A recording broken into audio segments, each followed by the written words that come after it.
lobby. Let's all go to the lobby. Lobby. Let's all go to the lobby to get ourselves a treat. Hello, horror hounds, and welcome to Now Slain, an It Slays podcast production reviewing the latest and greatest in the world of horror.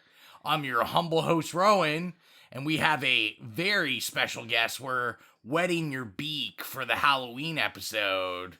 We have the OG cast member, Xylia. Howdy, horror hounds. She's back. She's back with a vengeance. This will be... Rowan had to pay me a lot of money to be back. Cost me... Just kidding. He didn't pay me anything, guys. It cost me a lot of money. Yeah. And we are back. So we're reviewing Halloween Ends. We brought Xylia in, even though I don't think as a podcast we've reviewed Halloween 2018 or Halloween Kills. We decided why not get in on the Halloween market at the very end, which is an appropriate time. How's it feel to be back? Good, yeah. Good. Keep it short and sweet for the Now Slain, because you guys are gonna hear for the Halloween episode. Because if you are listening to this after you've listened to our Trick or Treat episode, you know Xylia is coming on for the October Halloween episode. I could not come on. That's right. So we're gonna start off kind of how we always start off with these. Xylia, what is your familiarity with the Halloween franchise, and also were you looking forward to Halloween Ends? My familiarity, well, I've seen Halloween, the original one, with you like several times. I think the first time we saw it might have been like when we were in high school. Then I've watched the ones that we did on the podcast. So that was like 2, 3, right? Yeah. And then I've seen 2 of the Rob Zombie ones. There's only 2, so. Okay, perfect. I've seen those then. And then I've seen the 2 prior to this. Halloween and then like Halloween and Kills. Halloween Kills. Yeah. So I've seen those. The first thing I ever knew about Halloween was in the town that we grew up in, the Paramount Cinemas. The billboard on the right-hand side, closest to like where Avery's was, I remember walking down the street when I like was a kid, and that poster was up on the billboard thing. But so that was like my introduction to Halloween, actually, was that poster. But oh yeah, was I looking forward to it? As much as I could possibly, I guess, look forward to a movie I have to go watch at the theater that I don't like. I'm not dying to see. We know your rocky relationship with theaters. Theaters just like who needs like melatonin when you have a theater? Just a big theater fan over here. It's just the perfect sleeping situation. I fall asleep a lot. I should maybe get that checked out. But we'll let you guys know up front. She didn't fall asleep for this movie. But I also had an Americano prior. That's right. I made sure she was full of caffeine. So. And then the guy in front of us in the Volkswagen truck bought it. And then we, of course, like felt compelled that we had to buy the next people in line's meal, which was double the price. It was a whole mess. That's like one fault with that system. It sounds good in theory, but and as for me, I can't say I was looking forward to this movie just because, well, I really enjoyed the first one from 2018. It's pretty high up for me for like my favorite Halloween movies. I absolutely hated Kills. I think like Kills is just like in the running for one of the worst movies ever made. And I was kind of expecting the same with this. There was kind of like the mumblings that this was gonna have themes or about COVID, or it was gonna have COVID in it. About COVID at all. I was trying to remember if it was the same movie as what you were saying that about. Yeah, well, we'll get into that. And then, of course, like, obviously, I've seen all the Halloween, so I'm very familiar with the franchise. But yeah, let's get into the trailer, then we'll get into the bio, and we'll get into our spoiler-free review.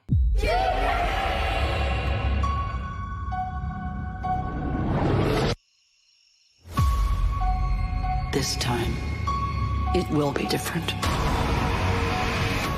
This time, maybe the only way he can die is if I die too.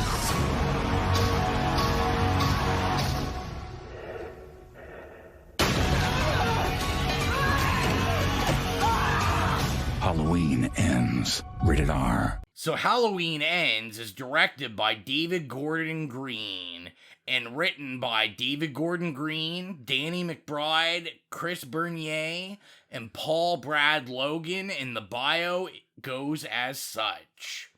4 years after the events of Halloween in 2018, Laurie has decided to liberate herself from fear and rage and embrace life.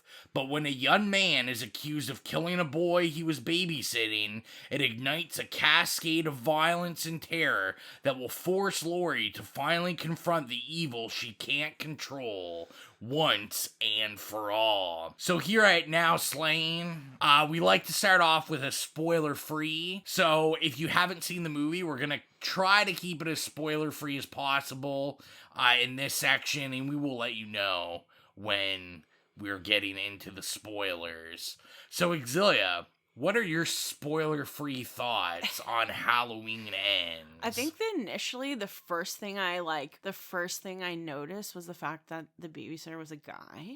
Yeah. I thought that was really interesting just because, like, it's kind of like completely subverting the whole like typical babysitter situation, but also I've never met a guy babysitter and I've never like seen one in a movie, and I think we've had conversations similar to this in the past in terms of like the sociology of it, but I thought initially that was something that like stood out to me. The music, I really liked the music. The music was great. I'm definitely gonna like revisit our Dead Kennedys records, and like I just like love Dead Kennedys, but I haven't listened to them in a long time. And like the Cramps were on it, and like Blue Oyster Cult. Blue Oyster Cult. Don't Fear the Reaper is like one of my favorite rock songs. So I like that, and I even like some of the like songs I've never heard before, like when they're on the motorcycle. Yeah. What else do I have? I did think there was like some nice shots, and they're not gonna like give it away or anything of what happens, but this guy rides a motorcycle.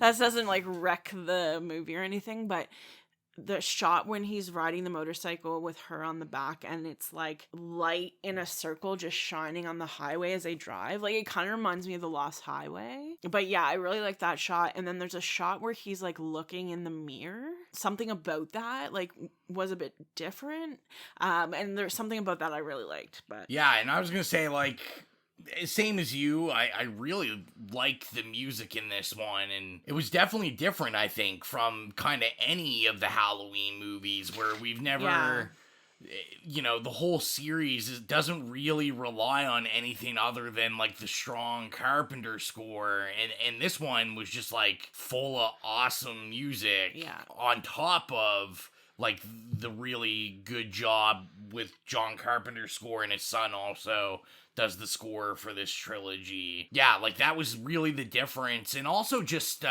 you know, the tone of it. I've never seen a Halloween movie with this tone. Obviously, in the spoiler section, it'll be easy to get into that, to talk about scenes and stuff. But, I mean, this is something totally different to me. Like, because we don't really get, you know, a Halloween movie till, like, later on in the movie. Well, that's what I thought was really interesting. And, like, when you asked at the beginning if I was looking forward to going, a lot of people who had listened to the episodes, like, when I used to be on it, know that I, like, really hate formulaic movies. And I think that movies where, like, the villain doesn't die ever is just ridiculous. I just don't understand why that's appealing. But I think it's because it is tied into that, like, formulaic, like, plot, I guess. But this was, I found this was, and so I wasn't looking forward to it because of that, but this was actually like, they did a lot of things that were very different in this movie. Yeah. Than I've, at least in comparison to like the Halloweens I've seen before. That you've seen, yeah. Like you said, like, I also agree, like, I thought the cinematography was pretty good. There was a lot of, there was a lot of scenes and shots that were like referencing not just like other Halloween movies, but other movies. Like you said, there was like there was a shot that was referencing Lost Highway. I think like it gets into spoilers though, because I kind of have a note about that. But I think like you. Well, I'll talk about those scenes in the spoilers. But I was gonna say, like, you know, there's a shot that's like heavily kind of dedicating its love to Lost Boys. Yeah, like, which is weird just because the other two of these movies and, you know, David Green, Gordon's trilogy,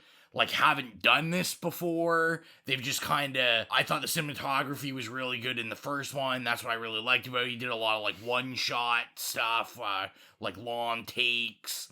But they were just kind of shot like horror movies. And this was like we said, it's just referencing all these other movies, and it's something we didn't see in the other two installations of this. I do have one other random note, like just totally random. I didn't spot one trick-or-treater in the entire movie, and it's like there's 2 different Halloween nights that are in the movie. Yeah.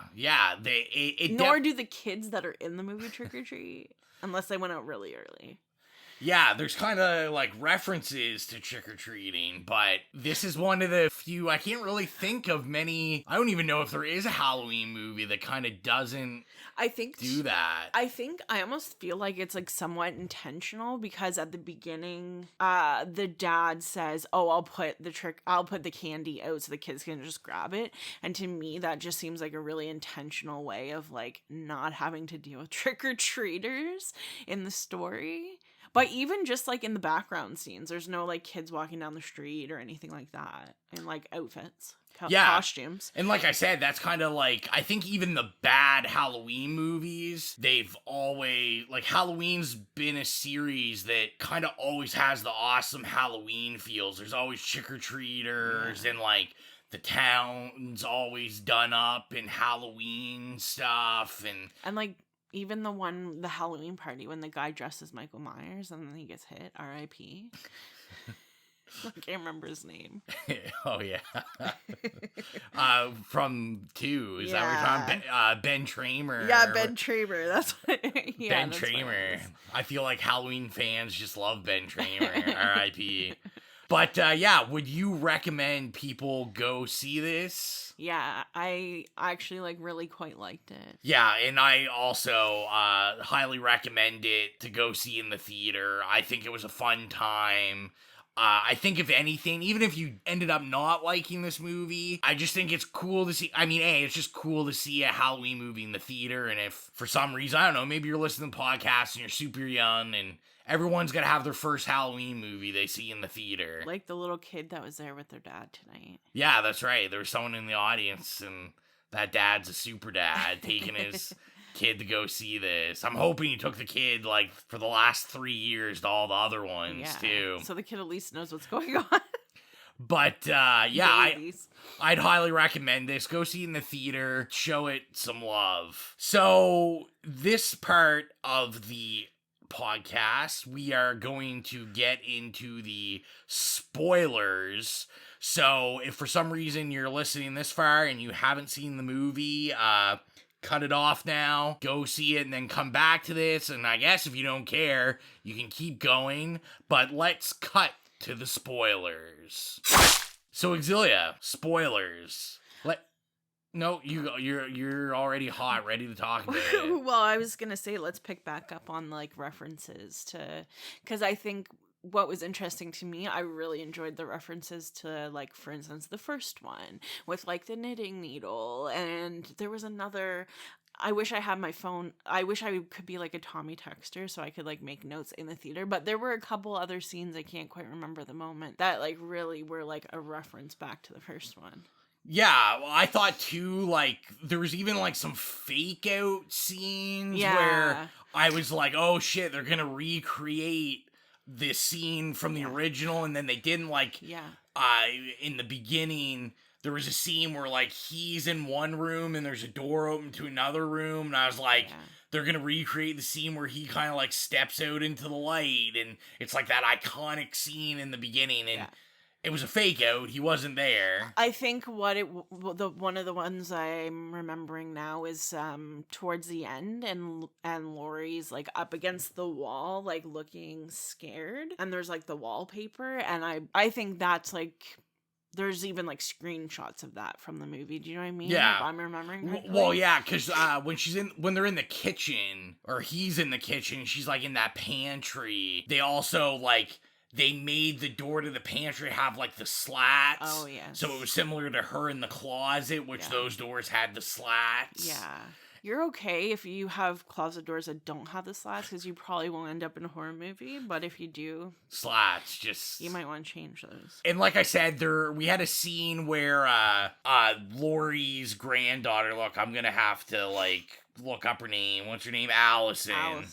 Yeah, I can never remember. Allison and Corey are on top of the radio station, and then he kind of does the thing. Yeah. Like, he gives a spiel about leaving the town, and, you know, maybe I don't care about hurting myself or living forever, and he jumps off the roof, and she thinks it's far down, and there's, like, a little ledge. Yeah. And, like, I was like, direct callback to like, Lost train Boys. tracks, yeah. Because it's kind of the same deal. They give a whole speech about not living forever and then jump. Yeah. So I was just like, oh yeah, like, you know, I'm a sucker for any of these kind of references. Yeah, I think it's fun. I think it's like a fun little, like, addition. Yeah. I want to go back to, like, the very beginning. Oh my fuck. Yeah, I feel... That was nuts. I feel like... This was probably, since Scream, my favorite horror intro of all time. Okay, what do you call that?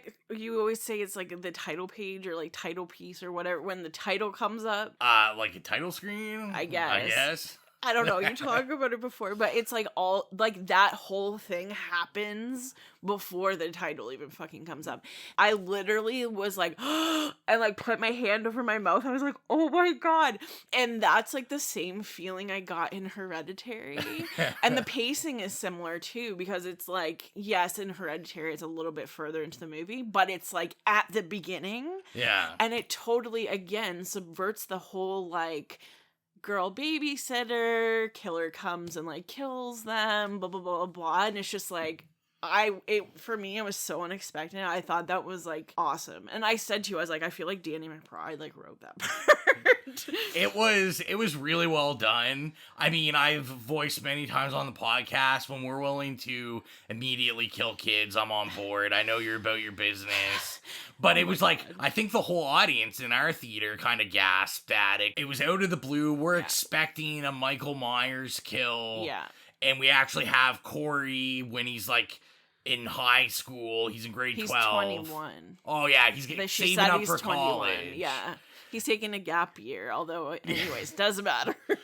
But yeah, and then he basically accidentally kills this kid. And it's interesting because when you walk into the house initially, like it pans up and looks at the like magnificent like spiral multi-floor staircase. And when you're first looking, you're like, that's beautiful. Like maybe they're showing it because it's beautiful, but it also adds context to later on to show like how fucking high up that is. Yeah. And like literally just bangs the door down. The door fucking like hits this child and puts it over the balcony. Oh my God. Yeah, and like lands flat on his face. Just flat. Yeah. And I was thinking about this in the theater. You're not a bad person. I understand why you like that, because I feel like that's so taboo. It's like to kill children, and you love to like watch things that just like push the envelope. Yeah, I know you're not gonna hold back any punches. Yeah.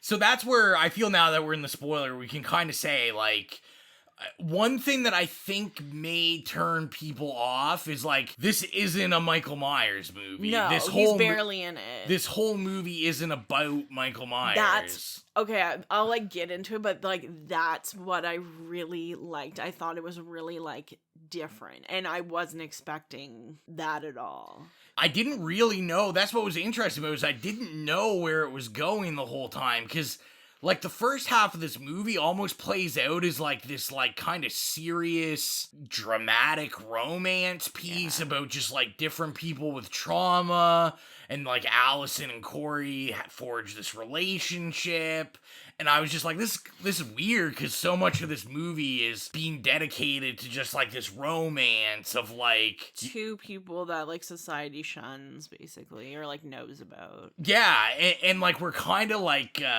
throwing off, because we've got, like, a Laurie Strode that's, like, unrecognizable. She's, like, bubbly, and she's baking pies, and she's, like, happy, and she's... They hit you over the head with that, like, embracing life. Yeah, and it's just, like, she's all about Halloween now, and dressing up. Yeah, going to a Halloween party. And at first, I was like, this is, like, I don't like this, and, like, is this, like, some weird clause Jamie Curtis had that she's like, I'm just... fucking shit up. But I mean, there's a payoff, because then we get the switch, that it's the facade. In terms of, like, you were saying you didn't expect to see that, I thought it was really interesting, the switch between, like, he killed the kid and it was accidental, and, like, everybody's like, he's actually just, like, such a good person, blah blah blah blah blah, and then he, like, just fucking starts being a serial killer. Like, I think that switch is really interesting. I think it's, like, very interesting, the transformation from, like, really good to start killing people to, like, becoming basically, like, Michael Myers' fucking, like, sidekick to, like, then trying to, like, morph into Michael Myers. And this is where I, like, they unfortunately didn't go full out. As someone that, you know, I was kind of explaining Xylia in the car, because Xylia hasn't watched 4, 5, or 6. I mean, she'll be watching 4 for the Halloween episode, but especially in 6, where, you know, we kind of get this lore of, like, Michael's this entity, and it's kind of like almost entered this man. So I got excited as a fan of that batshit crazy, almost universally hated Halloween movie, where I was like, oh shit, like, these guys are like, you know, we know this movie's really controversial. We're going that route where, like, at first, like, when Michael grabs him in almost the It layer, it's like in the sewers. Well, it's really interesting now that you're like, like just processing the whole thing in my head, because when Michael grabs him and is like choking him, he looks in the guy's eye, Corey's eye, and sees himself. But like, literally also. Yeah. Oh my god, that's awesome. Yeah, I like that. That was good. So the real love story is Corey and Michael. Michael looked in his eyes and just fell in love. He knew. No, it's like he sees himself in him. Yeah. Literally. And that's what, but see, and that's why, because at first when they show that and then kind of, you know, they look in the eyes and then you see all the flashbacks of, like, what Corey did and all this stuff. Yeah. I was like, oh shit, like, Michael Myers, like, he's just gonna collapse, his body's dead, and I'm like, Michael Myers is, like, basically possessed. Yeah. And I was like, oh, this is crazy. Now, that's not what happens. Yeah. Which I think, like, kind of works, because to me, I was like, this gives kind of a unique, never-done twist in Halloween. But also, you know, when we do get Michael Myers back, like, we also please the Michael Myers fans that are like, okay, sweet, like, it is Michael Myers. Yeah. Yeah, like, the whole, like, you know, I want to go I've decided my life path is to be the next Michael Myers. I really like to okay, first of all, I like when they're doing, like, the tag team. Yeah. Because I think that, like, personalizes Michael Myers. And I also think it's really interesting as it's going from, like, the tag team thing to, like, Corey basically, like shape-shifting into Michael Myers. There's a scene, and it's, like, 2 seconds, like a split second probably, where Corey falls and then he gets up just like Michael Myers, like he like sits straight up just like Michael Myers does, and I'm just like, shit, like this guy's fucking like morphing with and they're always like, oh, the evil in his eyes now, and like evil shape. What'd she say? Evil just changes shape. Well, and like I said, like when she dropped stuff like that, I just kept being like, oh man, like it's definitely gonna be this possession thing. Because even when she like at the end, like towards the end, when Corey comes in and has the Myers mask on, and his plan is to kill Laurie, and like she shoots him and stuff, I kept thinking, I'm like, oh shit, like he's gonna get up. It's gonna be like all the time she's killed Michael, and now he's like invincible. Now, obviously, we don't go that route. Yeah. And then it continues. I even really like that once Michael comes, sees that his like little sidekick buddy is dead. Yeah. They did what I loved about the 2018 one, what I loved about the kind of the Rob Zombie ones, but really more so the 2018 one, was just like, you know, what does Michael do? Just grabs him by the neck, finishes him off. Yeah. But it's not like I'm killing you out of pity. It's just Michael Myers is a killing machine. Kills. He doesn't care. Yeah. It's kind of like, you know, to me, I almost felt like Michael knew what he was doing, knew he was going there. He obviously did, because he shows up at Laurie's house. Yeah. And it's just kind of like, this was all my plan. And then it's just like, I'm done with you. And, like, this is what Michael does. Like, he uses what he needs to do to get what he wants. Yeah. Yeah, it was just, it was perfect. And then, I mean, once we get that break where, you know, I really liked how, you know, we see this, like, vulnerable, crying Laurie. She calls in her own suicide. Up to that point, like, we're still kind of, you know, we still think this is, like, bubbly Laurie that's just like broken and gonna kill herself. And then that's where the switch is, where it's like, no, I'm so badass Laurie Strode. Yeah. And I was like, yeah, get it, girl. Get it. Oh my god. Am I just making it up in my head or like imagining it? But wasn't there a thing someone said at the beginning that said about how like evil is contagious or something like that? Yeah, I think it was like her like monologue, because throughout the movie she's like writing the book or whatever, and I think it was like she says that in her book in the movie. One point I do want to bring up is, why is this man he's older than 21 because time has gone on, beefing with literal teenagers, especially like the fucking Urban Outfitters model Billy? Why? Like, he's literally beefing with like a fucking like grade 12. Yeah, I have no idea. The kind of the group of teenagers, they're really like a haphazard mixture of people. I kept saying the Xylia, I really like the lead guy, just his like New York accent. He's like, get out of here. That was a terrible New York impression. Awful. That was terrible. But yeah, he was just like, it was awesome. I mean, you obviously know the minute they're like unlikable teenagers, you're like, they're definitely gonna die. Listen, I thought like, I was really worried that I was like, like maybe the deaths won't be like super good. I thought they're pretty good. Like, I love like the camera zoom in on the girl like stuck under the fence, and then like blurred out, we just have Corey like torching the guy's mouth. Oh yeah, with the blowtorch. Yeah, that was wild. I thought it was awesome, and especially at that point, I was kind of like, maybe Michael Myers isn't coming back. Like, maybe this guy is Michael Myers now. I'm like, he's brutal just like him. Yeah. But yeah, like, just there was like some great like kills. Oh my god. Okay, I'll tell you my favorite one. What's the like Willie something? That was definitely my favorite kill, and his tongue like kept making the record skip. Yeah, that was like brutal. Just like, because they were so tired of hearing his voice. in the audience, like our audience definitely loved it. People reacted. I heard one guy, he was like, I hope he's okay. Yeah, I heard that. Yeah, it was great. And his face was like melting into the record almost, because it was like all like, yeah, Michael just basically like obliterated. Well, like Corey, not Michael, I guess. I guess he's kind of Michael when he has the mask on. And I will say, like, you know, we have seen this before, not in Halloween, but Friday the 13th. I think it's like Friday the 13th 5, I think, is the one where we do the, like, Jason kills everyone, and at the end we find out it's not Jason, it's just some guy in the Jason mask. Yeah. Don't worry, everyone hates Friday the 13th 5. If you're listening, like, obviously, hopefully you've seen the movie by now. This was great. This was, like, done the way it should be done. Yeah.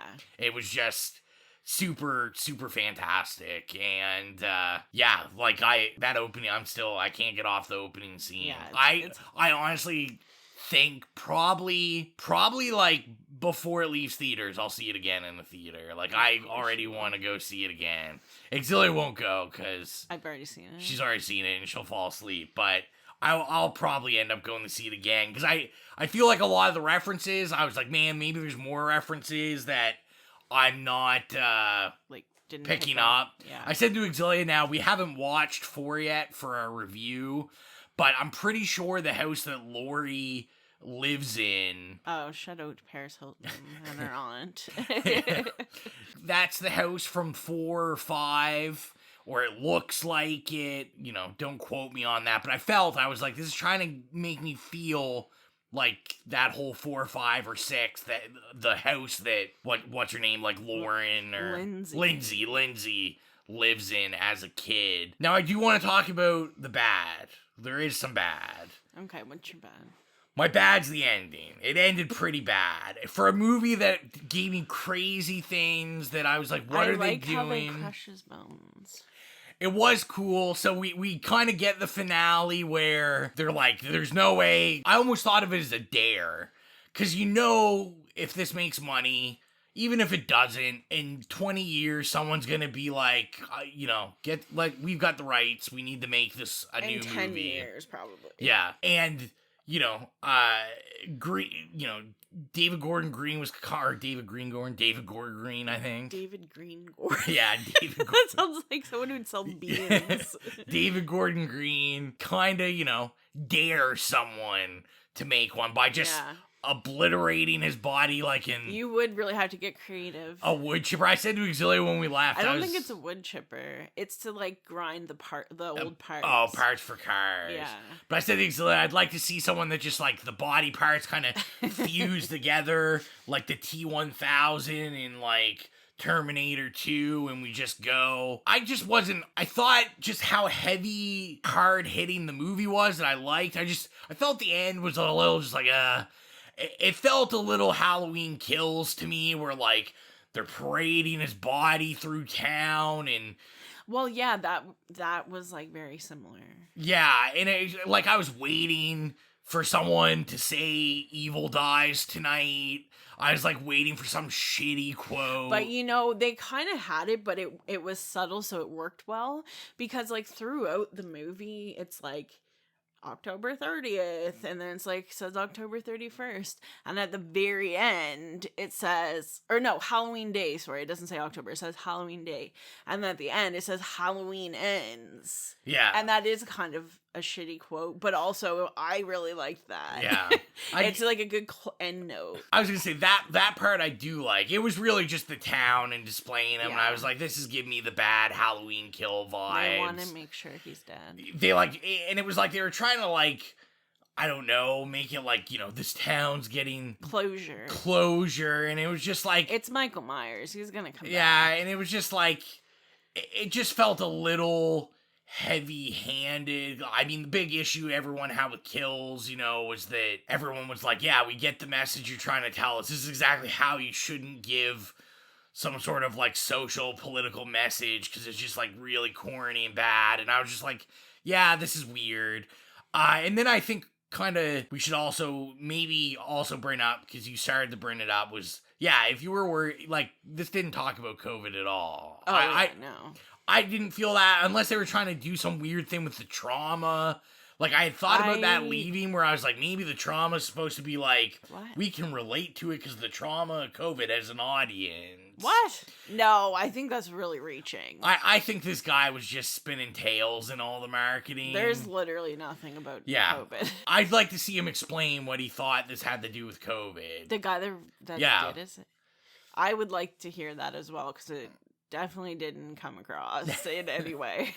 But do you have any other notes on it or anything? I think we can go into rating it. So our rating system is nay, okay, yay, or slay. Xylia, what would you give Halloween Ends? I'm gonna give it a yay. You're gonna give it a yay. Nice. Yeah. I mean, it's definitely not a slay for me, but it's fun. I actually really enjoyed watching it, and yeah, I think it deserves a yay. Rowan, what would you give it? I'm gonna give it a yay also. Listen, Colton would be so disappointed in me because I was almost gonna give it a slay, but I can't do that. Slay should be reserved. It's reserved. For, it's reserved for better. I had a lot of fun with this. Like I said, I'd probably go see it again. I bought Kills, so I will definitely buy this, though. I would watch... buy everything. I buy everything, yeah. I definitely watch this again. They did some really unique, different things with Halloween that have never been done. And just the music. It's worth it for the music and just the cinematography and everything we said. It's just... I thought it was serious, but also had, a little bit of fun. Yeah, it was what Halloween should be. And like you said, it's definitely not a slay. I think we all gave the original Halloween a slay. I gave Halloween 2 a slay, because that's my favorite Halloween. But, nothing's ever gonna compare to the original. The original's, almost a perfect horror movie. It's a classic. Yeah. But this is good. I'm happy this is in Gen Z's life, because I was really worried for them that Halloween Kills was going to be what they were left with when we're long gone, and that would be very, very sad.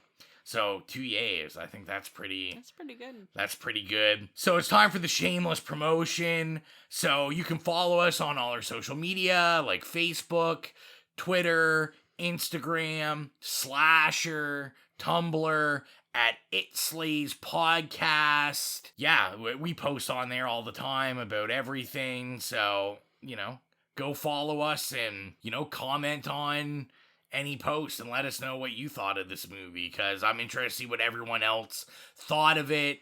Also, go to Spotify and go look up the It Slays Podcast Horrific Playlist.